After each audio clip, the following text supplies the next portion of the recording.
Buonasera e ben ritrovati con una nuova edizione del TG Flash di New Sicilia. In apertura gialla a Portopalo nel Siracusano, dove una donna di 44 anni è stata trovata morta in casa. A rinvenire la salma e a dare l'allarme sarebbe stato un parente. Le indagini sono in corso, la dinamica dell'accaduto resta al momento avvolta nel mistero.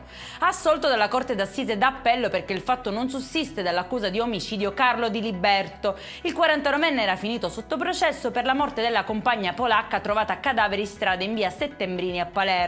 Di Liberto era sospettato di aver assassinato la vittima dopo una violenta lite, tesi a cui non hanno creduto i giudici in primo grado e in appello, attribuendo il decesso della vittima a una caduta accidentale a seguito di un malore. Adesso infatti per l'uomo arriva l'assoluzione.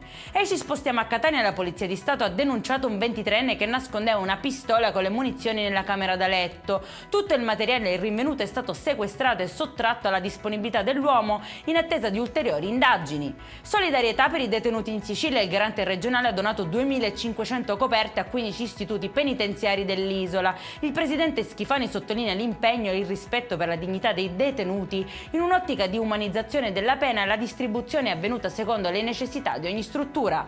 E in chiusura il meteo, la primavera è entrata a pieno regime in Sicilia. Per la giornata di domani nessuna allerta comunicata dalla Protezione Civile regionale e temperatura ancora in aumento. Per questa edizione è tutto, prossimo appuntamento domani alle 13:30. Buona serata.